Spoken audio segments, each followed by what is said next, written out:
Hi అండి. Welcome back to money vlogs. ఈరోజు మన రెసిపీ వచ్చేసి కాకరకాయ కారం. ఎలా చేయాలో చూద్దాం. కాకరకాయని చాలా మంది ఇష్టపడరు, ఎందుకంటే చేదుగా ఉంటుందని తినరు. సో ఇలా ఒకసారి ట్రై చేసి చూడండి, చాలా టేస్టీగా ఉంటుంది. ముందుగా నేను 1/2 kg కాకరకాయ తీసుకున్నాను.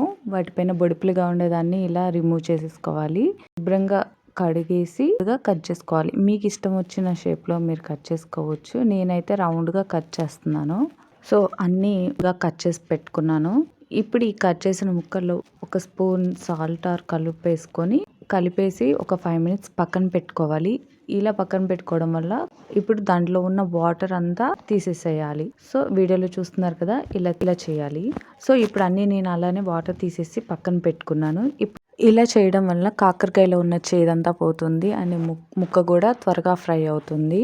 ఎక్కువ రోజులు స్టోర్ చేసుకోవచ్చు. ప్యాన్ తీసుకొని అందులో తగినంత ఆయిల్ వేసుకొని కట్ చేసుకున్న ముక్కల్ని ప్యాన్ లో వేసుకొని ఫ్రై చేసుకోవాలి. సో మీడియం ఫ్లేమ్ లో మాడిపోకుండా ఫ్రై చేసుకోవాలి. సో ఇవి వేగడానికి టైం పడుతుంది, నిదానంగా ఓపిక్గా వేయించుకోవాలి. సో అలానే వదిలేయకుండా కొంచెం మధ్య మధ్యలో కలుపుతూ వేయించుకోవాలి. ఇప్పుడు మనం సాల్ట్ అండ్ పసుపు యాడ్ చేసుకోవాలి.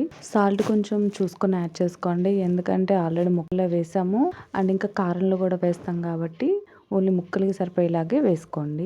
ఇప్పుడు మూత పెట్టి బాగా ఫ్రై చేసుకోవాలి. స్టార్టింగ్లో నేను పోపు యాడ్ చేయలేదు, ఎందుకంటే ముందే యాడ్ చేస్తే మాడిపోతుందని.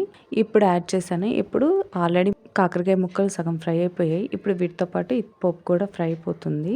అండ్ ఇంకా పల్లీలు యాడ్ చేసుకుంటున్నాను. పల్లీలు కరివేపాకు యాడ్ చేసుకోవాలి. ఈ ముక్కలతో పాటు పల్లీలు కూడా ఫ్రై అయిపోతాయి. ఇప్పుడు మనం కారం ఎలా తయారు చేయాలో చూద్దాము. వెల్లుల్లి కారం కోసం మిక్సీ జార్లో ఒక 5 స్పూన్ల కారం, జీలకర్ర, వెల్లుల్లిపాయలు, తగినంత సాల్ట్ వేసుకొని మిక్సీ వేసుకోవాలి. నాకు ఆ వీడియో క్లిప్ మిస్ అయిపోయింది, అందుకే నేను మిక్సీ వేసిన తర్వాత చూపిస్తున్నాను. సో ఇలా మిక్సీ వేసుకున్న కారాన్ని మనం ఫ్రై చేసుకున్న కాకరకాయ ముక్కల్లో తగినంత వేసుకోవాలి.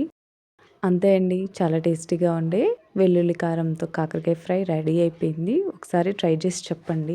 ఈ వీడియో మీకు నచ్చినట్టయితే లైక్ చేయండి, షేర్ చేయండి, కామెంట్ చేయండి, సబ్స్క్రైబ్ టు మై ఛానల్.